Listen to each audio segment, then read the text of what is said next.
Hello, my name is Cesar. I'm going to go over SharpCap's 4.0 folder monitoring feature to practice live stacking. In this case, I'm going to be using a color camera. I did a previous video using a mono camera. The telescope used to capture these files was a Celestron 8-inch SCT using on a Celestron AVX equatorial mount with a 6.3 focal reducer field flattener and a ZWO 294MC camera.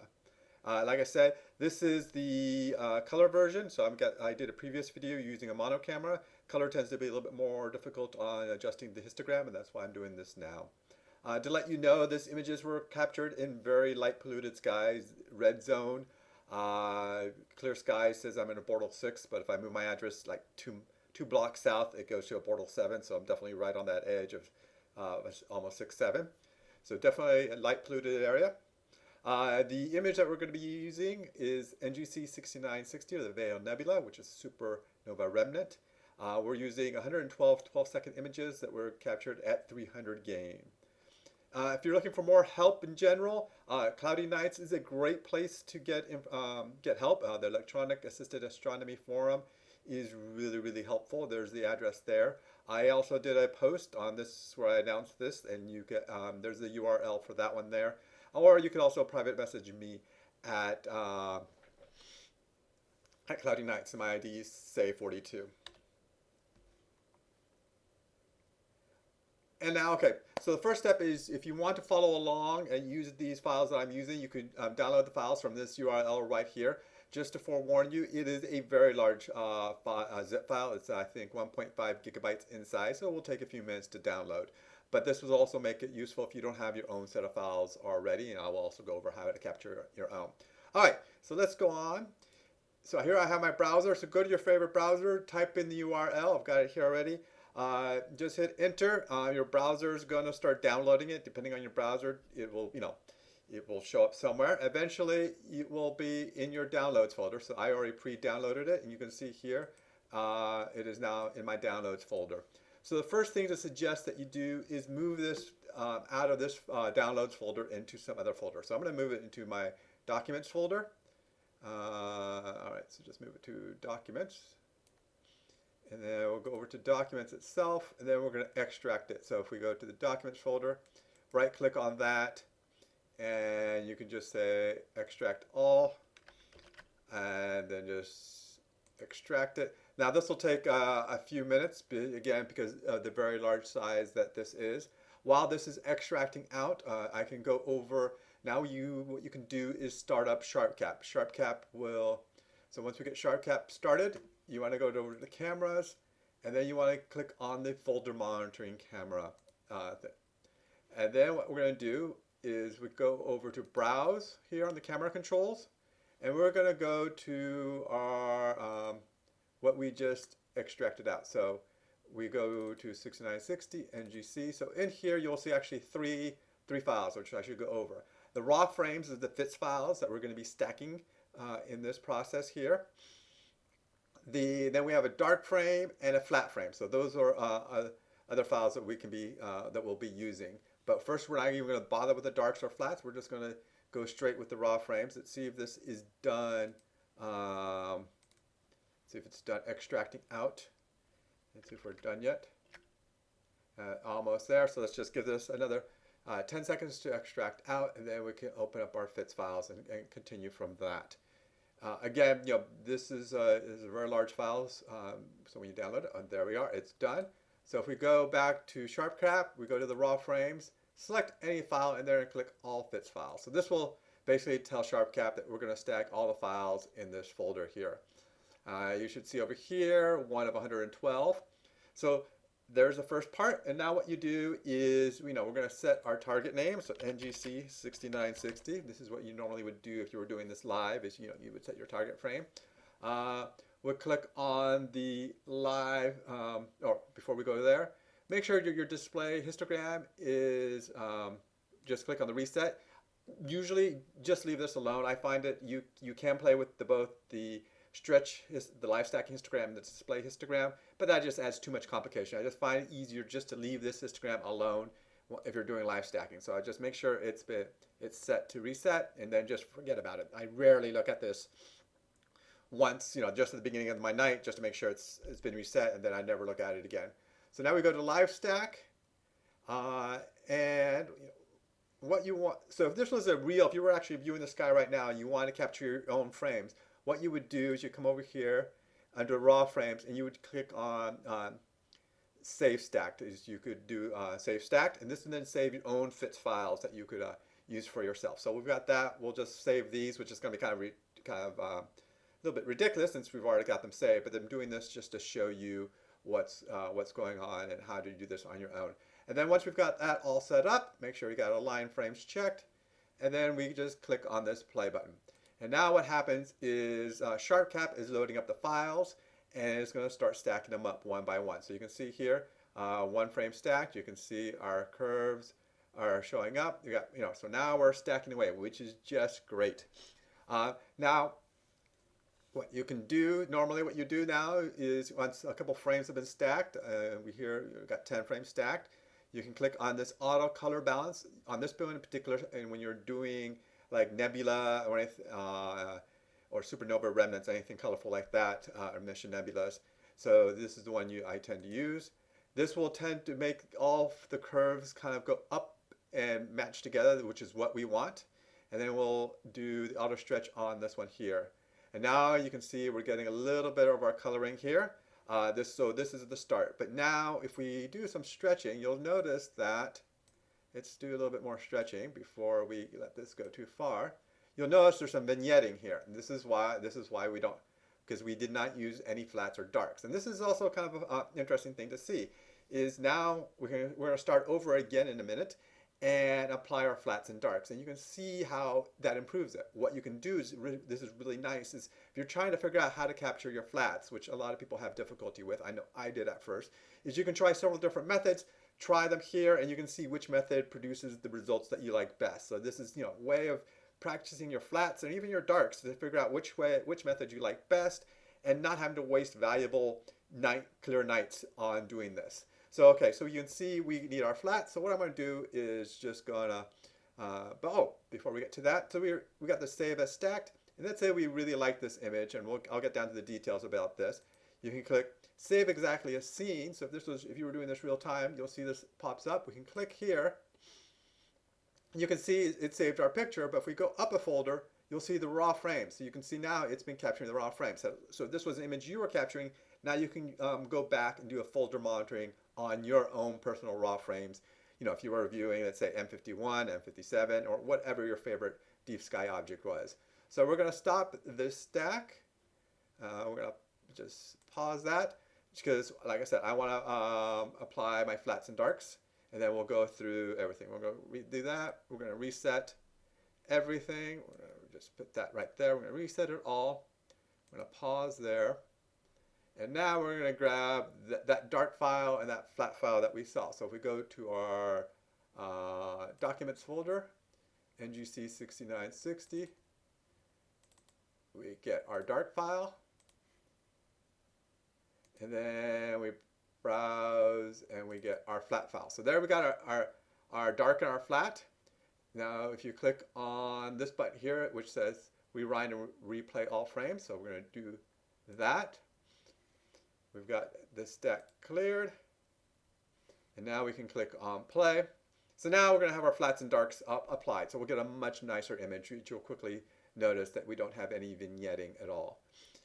So we'll get, like I said, we'll let a few frames go. You can see we have a red curve, a blue curve, and a green curve. At the end of the day, we want to get these curves all on top of each other. The easiest way to get them really close to each other, sometimes right on top, is clicking on this auto color button right here. You'll see that they're all pretty close to each other, which is nice. And if we click on this auto stretch button, this gets us a reasonable image to start with. You can see there's a little bit of color through here. And what our general goal is, we want these curves to be on top of each other. And they look pretty close.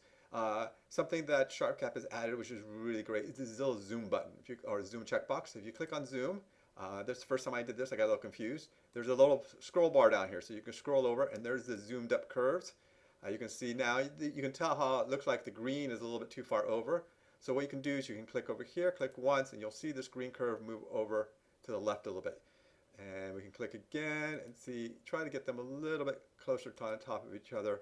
Kind of, yeah, so these are now, all the curves look pretty close to each other. And what you normally do is you take this black level, is you move it to somewhere like in the peak. And then you bring this mid-level over either to the left or the right, depending how much you want to lighten things up. You can see the farther you bring it left, the more you lighten it up. So you can see, we can see much more of the nebulosity through here. We can kind of keep bringing it over and over more. And yeah, you can see more, but as you bring it too much more, you got to pick up a lot of this background noise that we're doing. So like I said, the easiest way of stacking is bringing this black level to kind of like the peak. Now, if we were to unzoom, you'd see it's kind of hard to tell where that peak is, and it gives you it's really hard to do. So this is a really, really nice feature. One thing though to realize about the zoom feature, which caught me the first time I used it, if you then go to a different object and you forget to uncheck the zoom, when you come back, you may suddenly see you may come to an image that kind of looks like this, where the light curves like this, and you're going, wait, where's my peaks? I kind of freaked out the first time and forgot that I was on zoom and had to move this over. So just a forewarning that you don't run into the same issue I did on that. So you can see we're stacking away. As we get more and more stacks, we get a better and better image, and you can definitely see we're getting more and more here. So there's another way of doing this is if you're not getting happy results here, another thing that I sometimes try, instead of putting it near the peak, I put it like a little bit to the left of the peak. This will brighten the image. It also reduces the noise level a little bit, and then you can move your mid-level to the right a little bit to, in a sense, redarken the image. Now, a lot of preference for people is, this background. Some people like really dark backgrounds. Some like them a little bit lighter. I tend to like them. I don't like the dark backgrounds, but if you really like the dark backgrounds, you can move this further to the right. The problem with moving it further and further to the right is you also then start making your nebulosity, fainter and fainter. So if you really wanted that dark background, you'll notice that we're slowly losing our nebulosity by doing that. Here's a pretty dark background, but you've lost your nebulosity. So this is all an art. This is all what you like. Understand, there's no right or wrong. It's just what you like. This is always interesting for me because it's kind of fun to figure out what I'm in the mood for. What am I liking? I should get rid of this save as stack since that don't need that really. So if I come back to here, let's go back to our peak.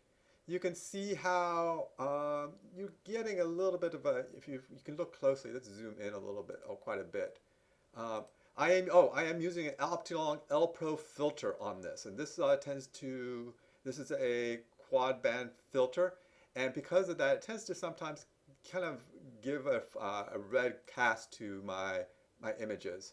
I like it quite a bit overall, but like I said, sometimes you'll notice a little bit reddish over here, and there's a couple ways of getting rid of that red. One is, we can kind of reduce the red amount we have here. So we can click down here. And you can notice on our curve, we're losing our curve a little bit. You'll see that a little bit less red tinge here. So this is a good way of if you're trying to pull out a little bit more. So if, you can see here's the red nebulosity, kind of the bluish green. So if we wanted more red nebulosity, I would kind of click here, and you'll notice that we're getting a little bit more red, but it also makes my sky background redder, which I tend to not like. So let's move it down. I'm going to move it down too. So you can see how there we are. So there we've captured that nice, pretty nice nebulosity. Another way also is, that is, how we go about doing that. Now you can see we've almost stacked our 112 frames here. A couple other little things that you can see, we'll see here is, we got our nebulosity here. This is just, like I said, play around with this.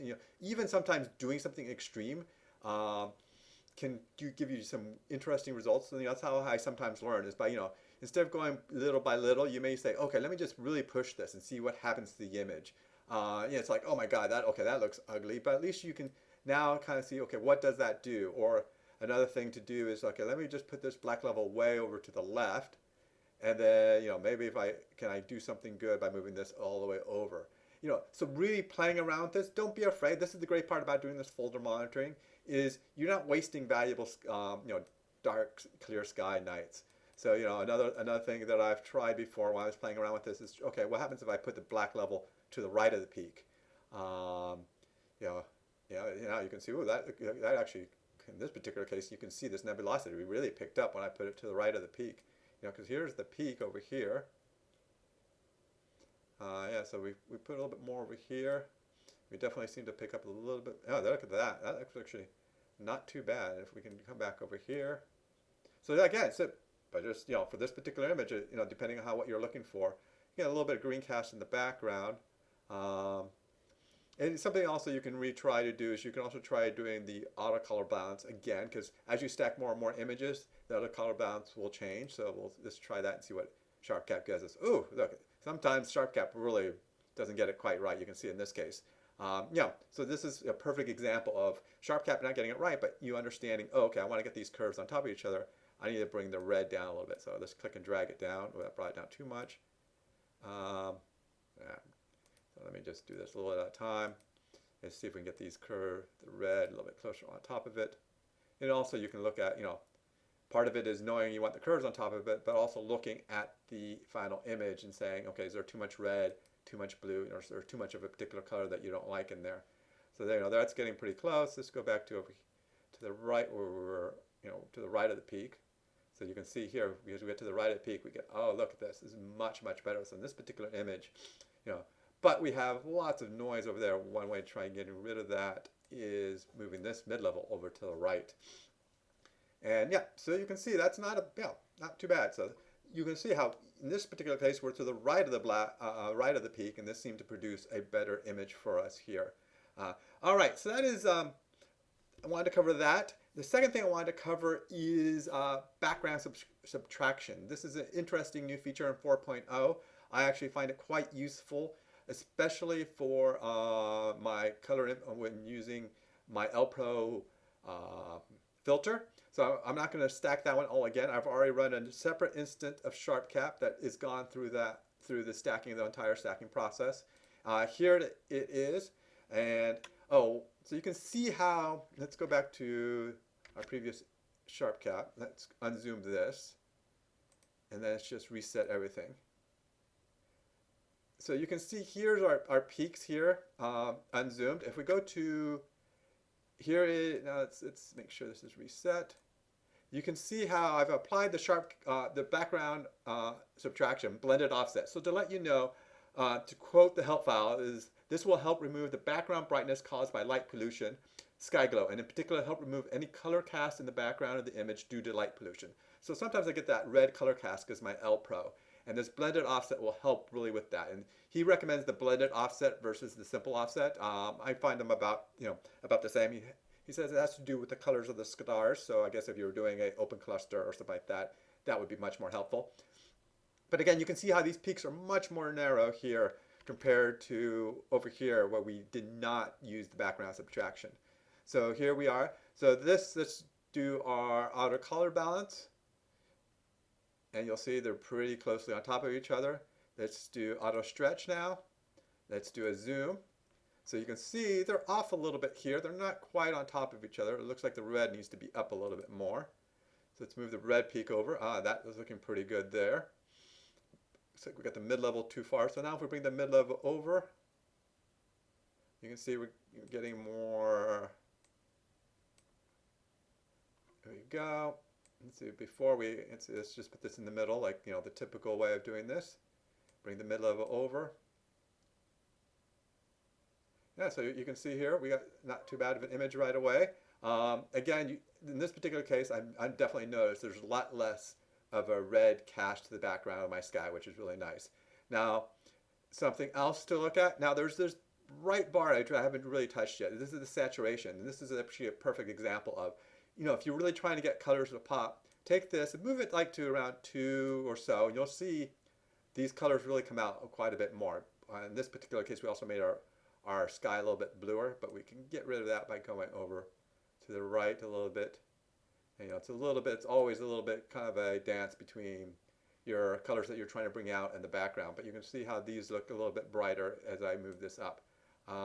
I find, you know, definitely for planetary nebula, these kind of nebula, I tend to like this, you know, around the 2 to around the 220 range. Or if you're trying to kind of subdue some colors, maybe you're looking at open cluster. I find open clusters tend to do better with the kind of subdued colors, and you get a better cast of your stars. So this is also nice to play around with. But again, if you shove it way to the top, like I said, go to extremes, you can really see, that looks really kind of a little fake looking. But if you're really trying to get those colors to come out, that's a great way of trying to do it. I want it actually a little bit more red, and it's not too much. So you can see how even one click really changes the background. Let's go back down to a little 220. So yeah, so you can see how there we got a nice little image there. So a couple other things to do is you can also play with enhancements. Now enhancements, at least this is applying noise reduction and sharpening. This is again, let's zoom in. This tends to be a little bit easier to see when you've got yourself zoomed in. Let's zoom in here. So if we apply a Gaussian blur, let's see if we can see the difference here. So yeah, you can see how to apply the Gaussian blur. I don't like the way that ended up looking, because now we can go back like this. I'm at 50%. If we take it off, yeah, it seemed to really, you'll see how the stars really seem to get a little bit dimmer. So that's not, but again, this is something you can play around with to see what you like. One thing I find on my computer, this tends to be, both of the enhancements tends to be really CPU intensive. So I tend to do this near the end of my stack. I'll pause my stack, and then I'll try these. The reason for pausing it is I don't want to kind of complicate the stacking, reducing the noise along with any of the enhancements I'm doing.